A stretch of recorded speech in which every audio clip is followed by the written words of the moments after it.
suis Christine Freely, créatrice de bijoux à Colmar depuis plus de 20 ans. Je suis venue me réinstaller dans ma ville natale. Alors mon parcours, j'ai été pendant plus de 10 ans à Paris où j'ai proposé des collections pour la haute couture, Christian Lacroix, le musée des Arts Déco, Le Cohen-Aymon. C'est une expérience riche qui m'a permis en fait de voir tout le monde créatif, créateur. Et cette vision en fait de la création me vient d'une formation à l'école d'art de Besançon où j'ai décroché un DNSEP et ensuite donc Paris pour revenir en Alsace où je propose en fait ces univers riches à plein de monde sur les salons, en bijouterie, voilà.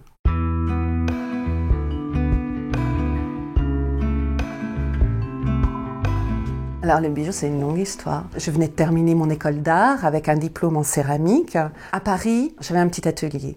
Qui dit petit atelier, on fait des petites choses. Et j'ai commencé le bijou en allant convaincre le monde de la haute couture. Vous savez qu'on a 25 ans.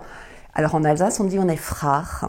Et c'est juste, on est frères et on pense que le monde, tout est possible. Donc je prends rendez-vous avec la maison haute couture, on revient avec 2 planches du 19e, et on me dit, est-ce que vous êtes en mesure de faire ça? Je suis pas bijoutière, je suis céramiste. Je fais oui, bien sûr, rendez-vous dans 3 semaines. En 3 semaines, il a fallu que j'invente des techniques qui arrivent à séduire Monsieur Lacroix. Et l'histoire, elle a commencé comme ça. Je suis peut-être une femme de défi et je dirais que toute l'expérience Lacroix, le musée des Arts Déco, le Cohen-Aymon, était pour moi un très très beau laboratoire. Ça me permettait à chaque fois d'avancer, d'inventer de nouvelles techniques, de découvrir, d'aller plus loin, de proposer en ayant très peu d'impératifs parce que une très belle liberté, ces maisons offraient une très belle liberté.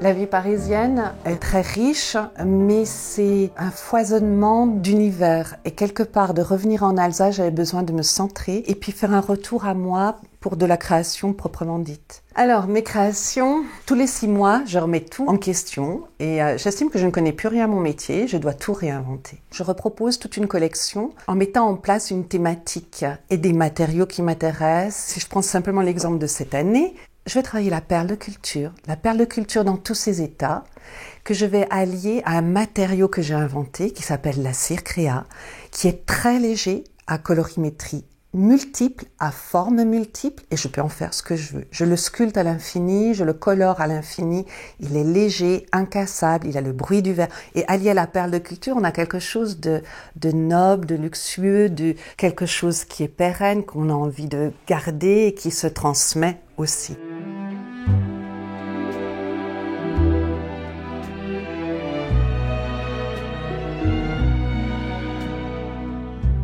Lorsque je termine une proposition, que je suis arrivée à ce que je voulais transmettre, à tous les impératifs en fait qui sont liés à l'esthétisme, à la lumière, à ce que ça dégage, à ce que ça provoque, eh bien, on a l'impression d'être la reine du monde. Et puis après, c'est une histoire de il faut que je le dise, que je partage cette découverte. Aujourd'hui, j'ai la bijouterie pour diffuser mes bijoux, mes créations, et je suis aussi dans les salons. Je fais la foire européenne avec les artisans. Je suis au Coiffus à Noël. Là, par exemple, dans 2 mois, j'ai Sainte-Marie-aux-Mines, et c'est un salon sur le textile où je vais proposer alors une gamme en cire créa avec des perles de culture liées au textile.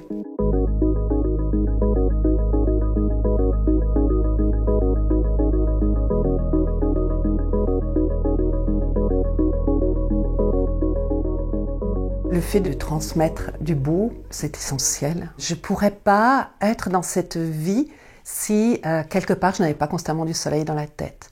Le soleil dans la tête, il vient parce que j'arrive à inventer des choses, parce que j'arrive à détourner de la matière. C'est comme un magicien, en fait. Quand vous êtes sur l'acte créateur et que ça marche pas à tous les coups, c'est pas je vais me mettre là-haut et tout d'un coup tout arrive. Des fois, c'est 1 mois, 2 mois, 3 mois. On n'espère pas trop, ou c'est la page blanche, où il n'y a rien qui vient, ou c'est même un petit peu redondant, ou il y a de l'ennui parce que pas riche dedans, parce que éventuellement pas assez de soleil, pas assez de lumière, pas assez... On ne sait pas. Et il y a un moment de grâce, on ne sait pas non plus comment il arrive.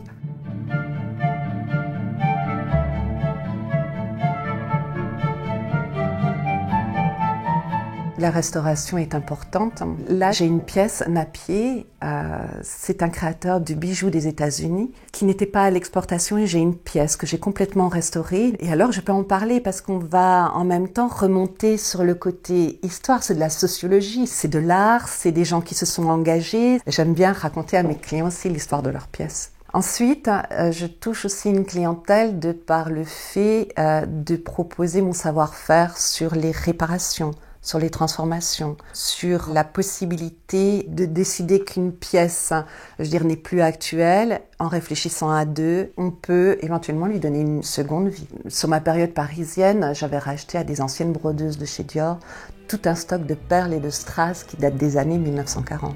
Donc j'ai réellement un stock extraordinaire.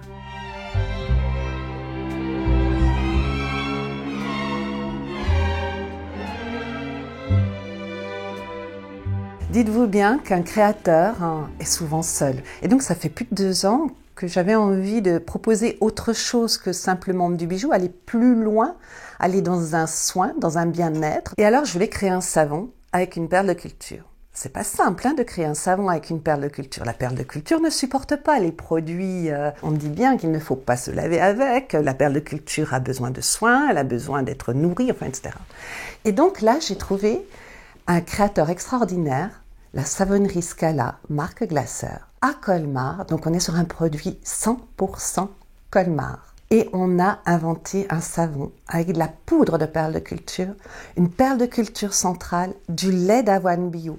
Et les deux combinés, lait d'avoine et poudre de perle de culture, permet un renouvellement cellulaire. Et la perle de culture, évidemment, c'est un carbonate de calcium, transmet son carbonate de calcium au savon. Et le savon permet à la perle de devenir de plus en plus belle. Et ensuite, c'est l'heure de passer à la bijouterie pour les monter. Mais une très belle aventure dans le sens du partage, dans le sens de... On fonctionne sur la même longueur d'onde pour créer quelque chose.